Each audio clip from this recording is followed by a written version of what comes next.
I was very blessed to have family and friends, but particularly family, who told me I was not only alright, I was just right, so I believe that my brain is a good one, and it's lasting me very well. I love the melodies in the Old Testament, how preachers highlight them when they read from the scripture. But I was influenced forever by the New Testament. I love the Beatitudes, informing us that the meek shall inherit the earth. If you were the President of the United States or the Queen of England, you couldn't have a person who would be more protective than my mother was for me. Which meant really that I could dare to do all sorts of things. I wrote some of the worst poetry west from the Mississippi River, but I wrote. And I finally sometimes got it right. I like to write from the time I was about 12 or 13. I loved to read. And since I only spoke to my brother, I would write down my thoughts. And I think I wrote some of the worst poetry west of the Rockies. But by the time I was in my 20s, I found myself writing little essays and more poetry, writing at writing.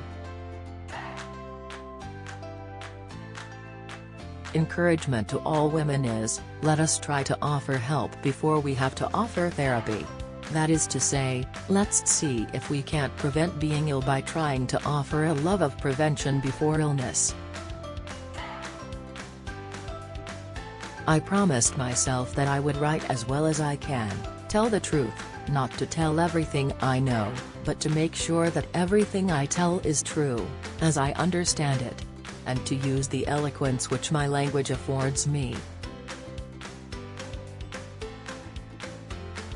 When I was 8 years old I became a mute and was a mute until I was 13, and I thought of my whole body as an ear, so I can go into a crowd and sit still and absorb all sound. That talent or ability has lasted and served me until today. My mom was a terrible parent of young children. And thank God, I thank God every time I think of it, I was sent to my paternal grandmother. But my mother was a great parent of a young adult. I am never proud to participate in violence, yet I know that each of us must care enough for ourselves that we can be ready and able to come to our own defense when and wherever needed. Timidity makes a person modest. It makes him or her say, I'm not worthy of being written up in the record of deeds in heaven or on earth. Timidity keeps people from their good. They are afraid to say, yes, I deserve it. I know some people might think it odd, unworthy even, for me to have written a cookbook, but I make no apologies. The U.S. Poet Laureate Billy Collins thought I had demeaned myself by writing poetry for Hallmark cards, but I am the people's poet, so I write for the people. If you're serious, you really understand that it's important that you laugh as much as possible and admit that you're the funniest person you ever met. You have to laugh. Admit that you're funny. Otherwise, you die in solemnity. The sadness of the women's movement is that they don't allow the necessity of love. See, I don't personally trust any revolution where love is not allowed.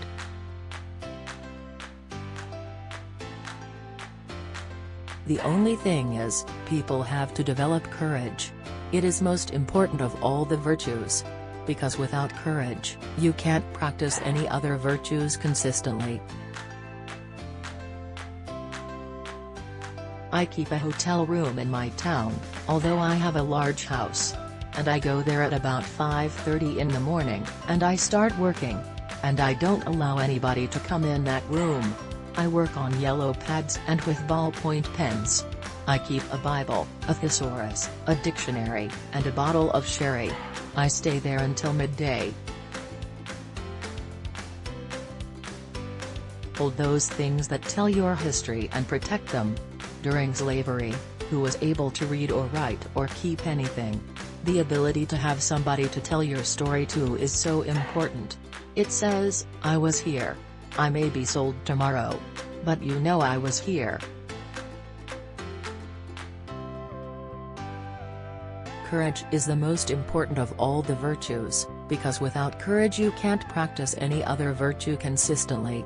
You can practice any virtue erratically, but nothing consistently without courage.